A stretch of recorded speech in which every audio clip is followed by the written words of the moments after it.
खुदावंद यीशु मसीह के तसल्ली बख्श नाम में आपको हमारा यानी ग्लोरी गॉड का सलाम कबूल हो। Assembly of believer church India की जानिब से हम आपका खैर मकदम करते हैं। खुदा से मोहब्बत करने वाले खुदा के कलाम के आशिकान, हम आपसे आज बातें करते वक्त अपनी खुश नसीबी समझते हैं। हम आज वही इबारत आपके दरमियान रखेंगे जो गुज़िश्ता याम से हम आपके दरमियान रख रहे हैं, और आसमान के खुदा की कुछ गहरी बातों का जिक्र कर रहे हैं। हम बात कर रहे हैं फजल के करिश्मों के बारे में, या अनुग्रह के चमत्कारों के बारे में, या मार्वल्स ऑफ ग्रेस के बारे में। हम चाहेंगे पहले वही मरकजी आयत पढ़ दी जाए, यानी इब्रानियों किताब 12 बाब उसकी 28वीं आयत, जहां ऐसे मरकूम है, बस हम उस बादशाही को पाकर जो हिलने की नहीं नजात पा लिए, कलीसिया में आ गए, मौजे करने लगे, खुदा का हाथ आप पर बढ़ गया, अब लोग आपको जानने लगे हैं, अब आपके पास कोठी हो गई है, अब आप पर गाड़ी हो गए हैं। इन सब चीजों को पाने के बाद जो अब आपसे हिलने की नहीं, आगे उस फजल को हाथ से न जाने दें। ऐसा लग रहा है कि चारों तरफ दुश्मन इस ताक में है कि किसी तरह से फजल को हमसे छीन ले। बाइबल की एक आयत है, और उसको मैं पैराफ्रेज करके आपके सामने पेश करूंगा। आयत यह है कि तुम्हारा मुखालिफ इब्लीस गरजने वाले शेर बबर की मानिंद ढूंढता फिरता है कि किसको पाए और फाड़ खाए। मैं इसको ऐसे कहूंगा कि तुम्हारा मुखालिफ इब्लीस गरजने वाले शेर बबर की मानिंद ढूंढता फिरता है कि किसको पाए और उससे फजल को छीन ले, फजल से महरूम कर ले, ताकि फजल न होने के सबब से आप खुदा की इबादत न कर सके, खुदा को खुश न कर सके, खुदा की मर्जी पर चल न सके, अपने घर को फिरदौस बनता देख न सके, अपने खानदान को खुदा की मर्जी पर चला न सके। हाथ से छीन लेना चाहता है, हाथ में पकड़ करके, और खुदा की मोहब्बत और मदद से बरकरार रहिए। खुदा बाप, ये फजल मेरे हाथ से जाने ना पाए। आपको भी कुछ करने की जरूरत है। कई दफा हम लोग सारा काम खुदा पे डाल देते और कहते खुदा बाप तू ऐसा कर, तू हमारी मदद कर, तू मोहब्बत को थाम ले, तू अपने हाथ से पकड़ ले। तू नहीं, खुदा तो आपको सिर्फ कुव्वत अता करेगा, आपका काम खुद पकड़ना। पकड़े रहें, जितना हो सका कोशिश करें, कोई छीन न ले जाए, कोई गंदी बात आपके मुंह में डाल दे, कोई आपको कड़वा ना बना दे, कोई आपको खुदा से महरूम ना कर दे, कोई खुदा के काम से हटा ना ले। मैं चाहूंगा एक आयत पढ़िए जो आपको मिलेगी फिलिपियों किताब उसके पहले बाब की 7वीं आयत। फिलिपियों किताब उसके पहले बाब की 7वीं आयत, जहां कुछ इस तरह से लिखा है, चुनांचे वाजिब है कि मैं तुम सब की बाबत ऐसा ही ख्याल रखूं। चुनांचे वाजिब है कि मैं तुम सब की बाबत ऐसा ही ख्याल रखूं, क्योंकि तुम मेरे दिल में रहते हो, और मेरी कैद और खुशखबरी की जवाबदेही, हाँ, और सबूत में तुम मेरे साथ, हाँ, फजल में शरीक हो। तुम मेरे साथ फजल में शरीक हो। ये काम, ये कन्वेंशन मैंने की है, ये बिल्डिंग मैंने बनाई है, ये गिरजा मैंने बनवाया है, ये बदरू मैंने निकाली है, ये मेरी गाड़ी है, ये मेरा मकान है, ये मेरी कोठी है। ये कहना बहुत आसान है, लेकिन सिर्फ फजल से ही आप कह सकते हैं कि ये जो जितने काम मेरी जिंदगी के अंदर हुए हैं, इन सब में तुम मेरे साथ हो।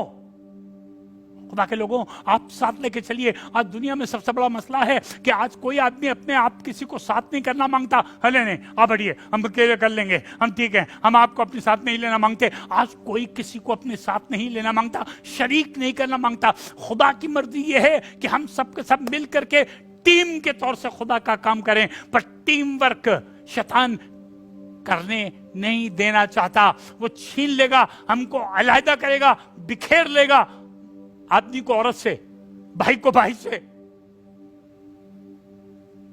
बिजनेस पार्टनर को बिजनेस पार्टनर से, खादिम को खादिम से, खुदा के लोगों को खुदा के लोगों से अलहदा करेगा। पर यह कह रहा है फजल के सबब से तुम हमारे शरीक हो।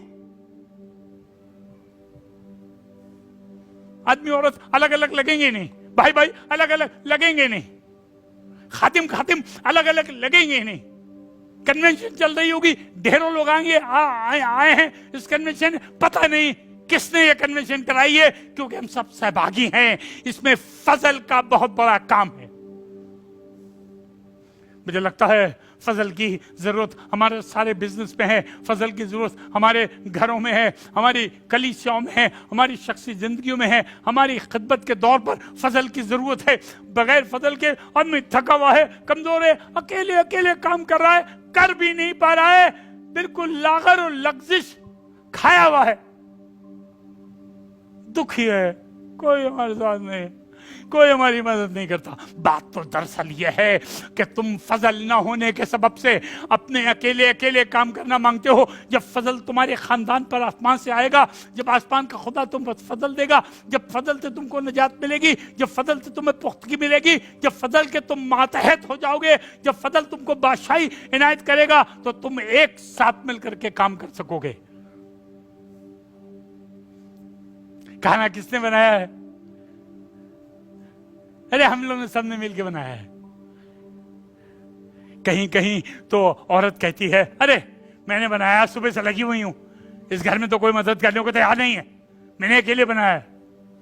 खुदा के लोग, फजल न होने की वजह से लोग आपके घर में आते तो हैं, लेकिन बढ़िया खाना, 20 तरह का खाना, मेज भरी पड़ी है, खुशबू आ रही है बाहर से, सब तरह का खाना बनाया गया है, लेकिन फजल न होने की वजह से किसी ने कुछ एंजॉय नहीं किया। आपने शायद मेज पर बगैर फजल की एक ऐसी बात कह दी कि जिससे पूरा खाना खराब हो गया।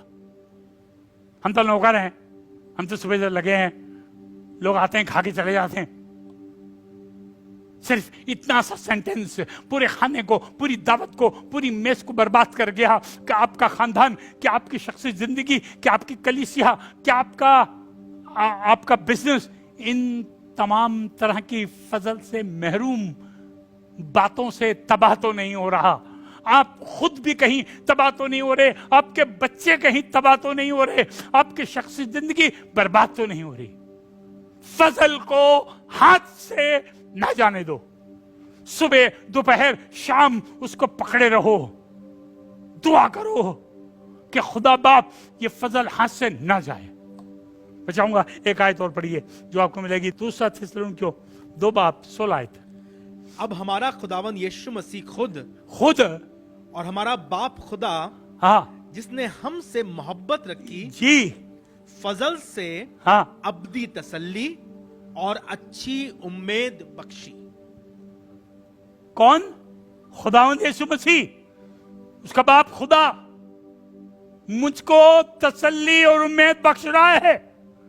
पर आसमान के खुदा को और यीशु मसीह को उम्मीद और तसल्ली बख्शने के लिए फजल की जरूरत पड़ी। तसल्ली, कैसी तसल्ली? अब्दी तसल्ली। कैसी तसल्ली? अब्दी तसल्ली, अब्दी तसल्ली। अगर अब्दी तसल्ली का मैं एक एग्जाम्पल दूं खुदा के कलाम के अंदर से, तो एक एग्जाम्पल जो मुझे बहुत अच्छा लगता है, और लिखा है एक औरत छिड़ती थी, चिढ़ती थी, रोती थी, खाना छोड़ दिया था, बिलबिलाती थी, मर जाना चाहती थी। एक दिन न मालूम क्या हुआ कि आसमान के खुदा ने अपना फजल इसके ऊपर उंडेल दिया। लिखा है इस औरत का नाम हन्ना था, सैमुएल की मां। तब लिखा है इसके बाद से वो औरत कभी दुखी नहीं हुई। इतनी तसल्ली आ गई, मेरे पास बेटा नहीं है, कोई बात नहीं, बेटा नहीं है, आसमान का खुदा तो मेरे पास है। तसल्ली ऐसी आ गई, लगता है खुदा ने कहा होगा हन्ना मैं तेरा खुदा हूं, मैं तेरे साथ हूं, तू चली जा, तुझे कभी कोई चीज की कमी नहीं होगी, सब चीजें जो तू चाहिए मैं दूंगा।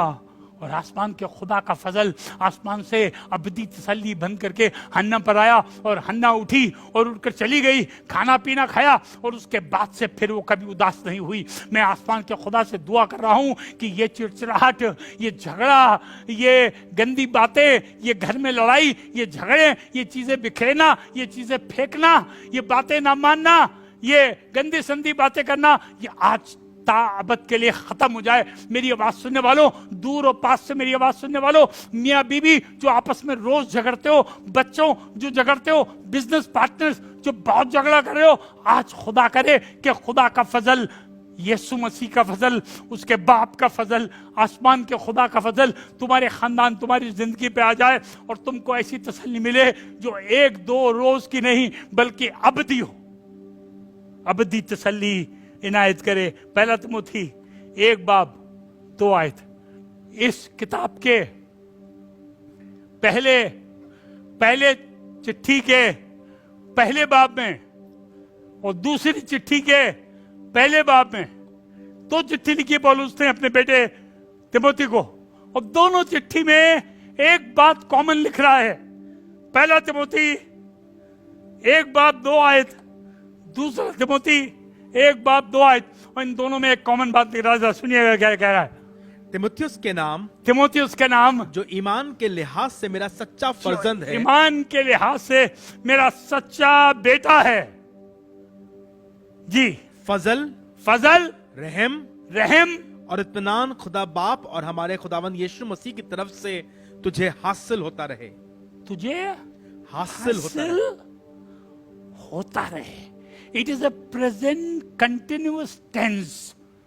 ये फजल जो आसमान का खुदा तुम्हें दे रहा है, खुदा के बंदे पौलुस की दुआ अपने बेटे के लिए है कि ये फजल तुमको मिला है, ये मिलता रहे, और ये चश्मा कभी तुमको भरने से रुके ना।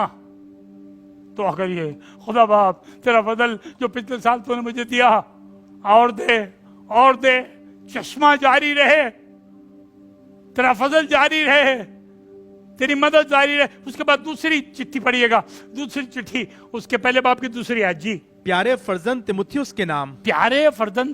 के नाम फजल रहम और इत्मीनान। फजल उधर भी, फजल इधर भी, पहले रहम और इत्मीनान तो होगा ही नहीं जब तक फजल नहीं होगा। अपने बेटे को चिट्ठी लिखते वक्त ये कह रहा है, खुदा से दुआ कर रहा है कि खुदा बाप मेरे बेटे को पहले फजल दे, तब वो रहम करेगा। खुदा के लोगों, फजल हाथ से निकल जाने और चले जाने के वजह से हम किसी पर रहम नहीं कर सकते, किसी को माफ नहीं कर सकते, किसी को गले नहीं लगा सकते, किसी से हाथ नहीं मिला सकते। आजकल तो आप कहेंगे सोशल डिस्टेंसिंग है इसलिए हाथ नहीं मिला रहे हैं, लेकिन हम आम तौर से बातें कर रहे हैं कि क्या आप आम तौर से लोगों के दिल से अपना दिल मिला सकते हैं, हाथ से हाथ मिला सकते हैं, जिगर से जिगर मिला सकते हैं, जिंदगी से जिंदगी मिला सकते हैं। मेहरबानी से एक आयत पढ़िए, तीतुस 3:7, ताकि हम उसके फजल से रास्तबाज ठहर कर। क्या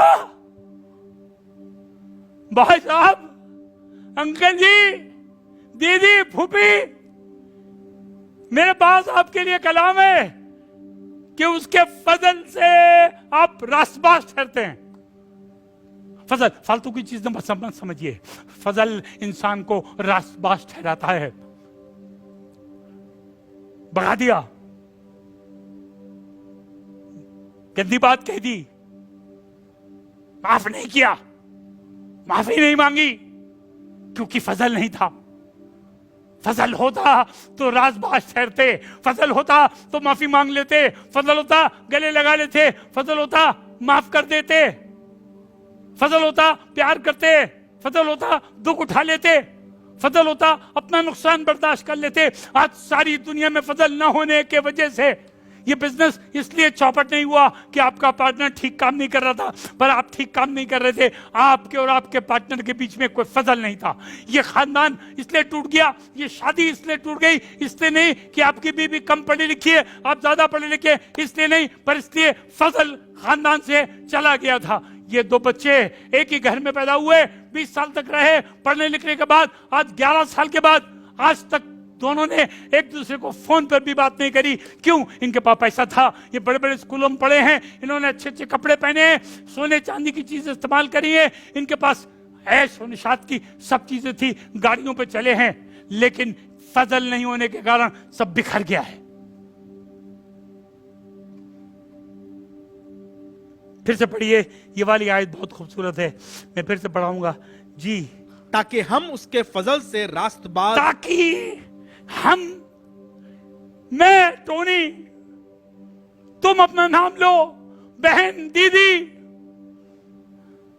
आदमी पर फजल कर दें, आदमी पर रहम कर दें, एक बार माफ कर दें, बीवी को माफ कर दें, कोई बात नहीं, नमक ज्यादा डाल दिया, टेबल पलटने से कोई फायदा नहीं है, कोई बात नहीं, आदमी लेट हो गया, आधा घंटा हमको खड़ा रहना पड़ा साड़ी पहन करके, पता नहीं क्या हुआ होगा, ट्रैफिक जैम हो गई होगी, शायद गाड़ी खराब हो गई होगी, फजल करें, माफ कर दें, घर न बर्बाद करें, फंक्शन खराब ना करें, पार्टी में चलें, दुखी ना हो, लड़ाई झगड़ा ना करें, घर बर्बाद ना करें, बच्चों को तबाह ना करें, बच्चों को ना रुलाएं।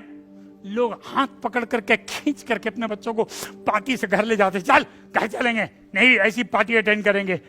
बीबी भी उल्टी सीधी बातें करती है, शौहर भी उल्टी सीधी बातें करता है, वो पार्टी भंग हो गई, बर्बाद हो गई, खराब हो गई। खानदान की पहली शादी थी, आपके गुस्से ने फजल रास्तबाज बनाता है। अगर आप फजल से भरे होंगे तो रास्तबाजी से भरे होंगे, खानदान रास्तबाजी से भरा होगा, जिंदगी रास्तबाजी से भरी होगी, बच्चे रास्तबाजी से भरे होंगे। फजल रास्तबाज बनाता है। मैं एक शख्स का जो फजल से भरा है जिक्र कर रहा हूं।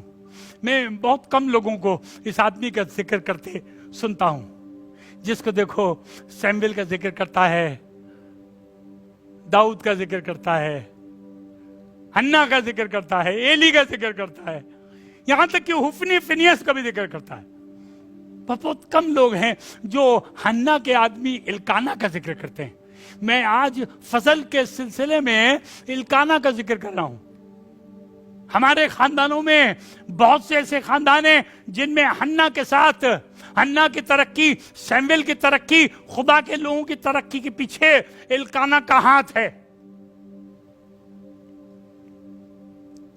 हन्ना बेऔलाद है, रोती है, चिढ़ती है, खाना नहीं खाती है, मरना चाहती है। इल्काना चाहता तो इल्काना कहता था, अरे चुप है, रोती रहती है, पगली गई है, जब देखो जब रोती रहती है। मनूस, हाँ ठीक तो है, खुदा ने तुझे औलाद नहीं दी, कोई ना कोई गलती होगी तेरे अंदर, चुप, अब की चुप नहीं रही तो बाहर छोड़ जाऊंगा तुझे। ये सब नहीं कहता है। ये फजल से कितना इल्काना बढ़ा है। एक आयत पढ़वाना चाहता हूं मैं, जो कि आपको मिलेगी पहले सैमुएल के पहले बाब की 8वीं आयत। पहले सैमुएल के पहले बाब की 8वीं आयत। और तब इल्काना हन्ना से, जो बहुत दुखी है। आप जब दुखी लोगों से बातें करते हैं, दुनिया में बहुत दुखी लोग हैं, आपका बच्चा फेल हो गया है, दुखी है, आपकी बीवी किस चीज में दुखी है, आपका दोस्त दुखी है, दुखी लोगों से जब आप बात के, आपकी रास्तबाजी यह है कि आप फजल पे कायम रह करके उस बर्बाद तबाहाल आदमी को जीत ले। सुनिएगा क्या एल्काना ने क्या कहा। सो उसके खाविंद एल्काना ने उससे कहा, तो उसके शौहर एल्काना ने उससे कहा, ए अन्ना, ए अन्ना, तू क्यों रोती है? क्यों रोती है और क्यों नहीं खाती? क्यों नहीं खाती? तेरा दिल क्यों अजुर्दा है? क्यों अजुर्दा है? इतनी बीमार सी क्यों है?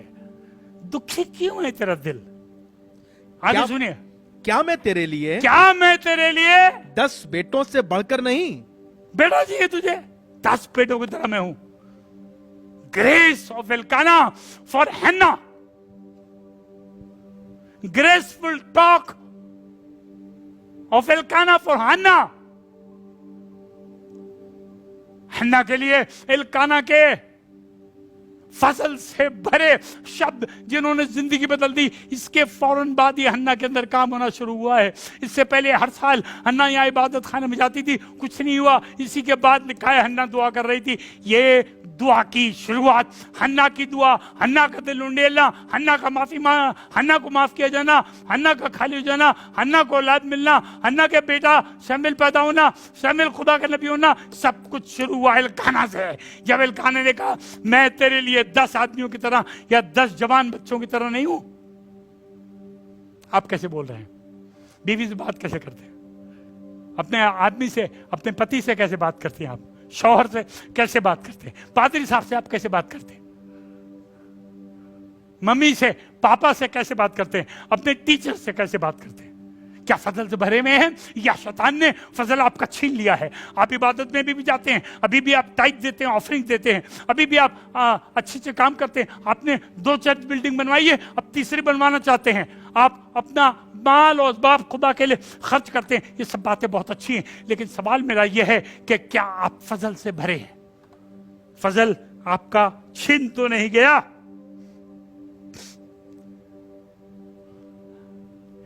पुराने यादनामे में एक नबी एक बादशाह के यहां गया। नबी का नाम नातन था, बादशाह का नाम दाऊद था। नबी ने मुख्तसर सा बयान करूंगा, दाऊद से कहा तूने खता की है,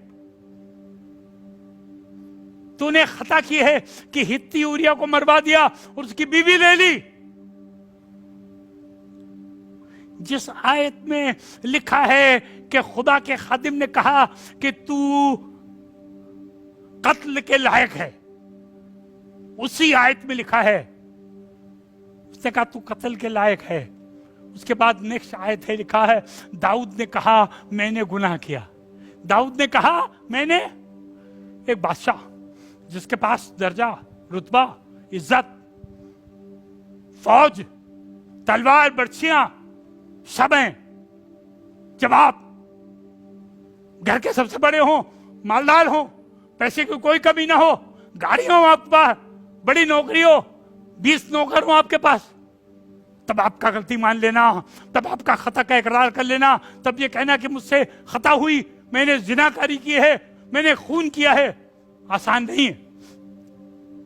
खुदा के बंदे ने मान लिया, पर लिखा, मालूम क्या लिखा है? जैसे लिखा मान लिया, उसी आयत में लिखा है, आधी आयत में लिखा है उसने मान लिया, और आगे आगे आधी आयत में लिखा है नातन नबी ने कहा खुदा ने भी उसका गुनाह माफ किया है।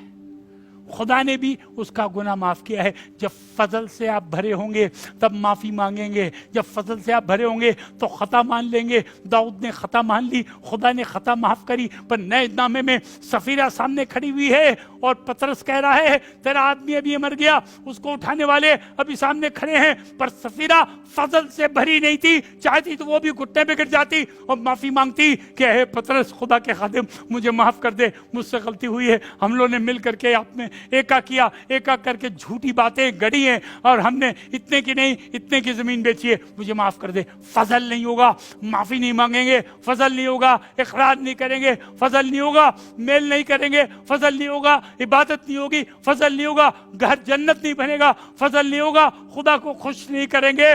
उस फजल को हाथ से न जाने दें जिसके वसीले से खुदा तरसी के तौर पर, खुदा की पसंदीदा तौर पर इबादत करते हैं। मेरी दुआ है कि आप खुदा की इबादत खुदा की मर्जी के मुताबिक करें। एक एक दुआ, एक एक रोज़ा, एक एक इबादत, एक एक टाइज, एक एक ऑफरिंग खुदा को मंजूर नज़र ठहरे और खुदा खुश हो सके। खुदा आपको बरकत दे। खुदा हाफिज।